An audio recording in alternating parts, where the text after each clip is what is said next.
This is not just another geopolitical briefing.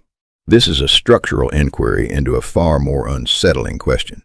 When does power actually collapse, and why does it almost never happen when we expect it to? We are often told a simple story. When people rise in anger, regimes fall. But history offers a colder, more precise truth.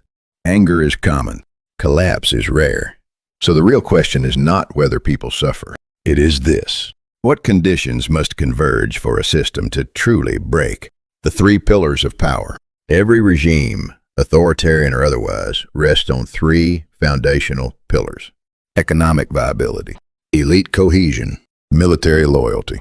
As long as even one of these pillars remains intact, the system can endure even under immense pressure. But when all three begin to fracture simultaneously, we approach what political science would call a collapse threshold. Let's examine this more concretely. First, economic breakdown. When survival fails, a regime begins to lose legitimacy the moment it can no longer sustain basic survival. Not ideology, not propaganda, survival.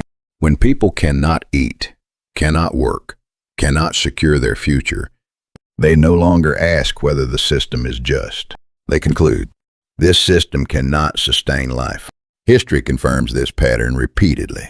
Economic collapse does not immediately destroy a regime, but it erodes the psychological contract between ruler and ruled. Second, elite fragmentation. When power splits itself. Even in extreme poverty, regimes can survive if elites remain unified. But when those within the system begin to divide, a far more dangerous dynamic emerges. A vacuum of authority. Power is no longer centralized. Decision-making fractures.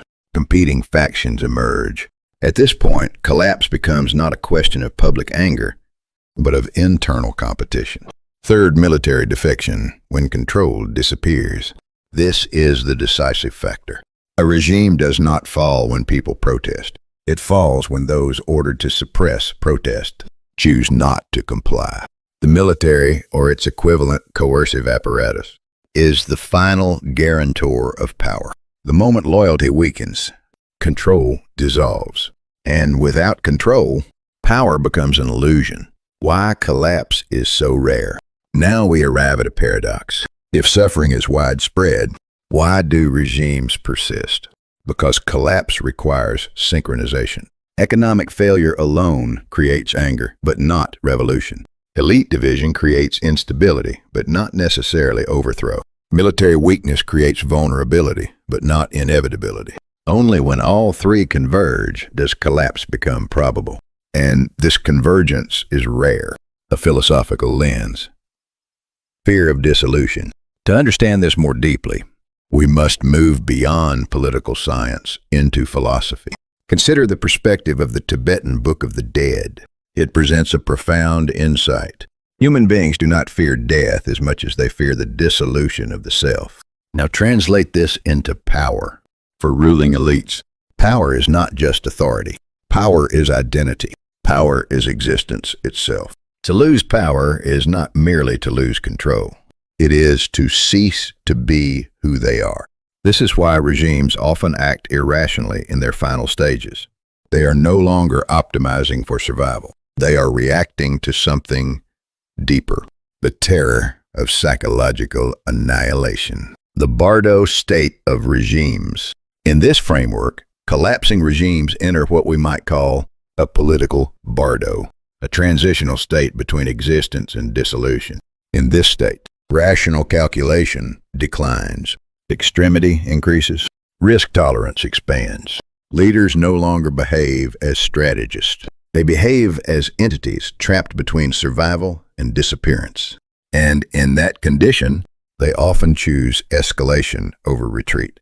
3 realistic collapse scenarios. Let's translate structure into scenarios. Scenario A, pressure without breakdown. External pressure increases, but internal cohesion remains. The regime survives. Scenario B, economic collapse without military fracture. Public anger rises dramatically. Protests expand, but coercive power remains intact. The regime survives, but becomes fragile. Scenario C, leadership disruption, economic collapse. Authority fragments. Survival conditions deteriorate. Military loyalty begins to shift. Collapse becomes real. Probability versus perception.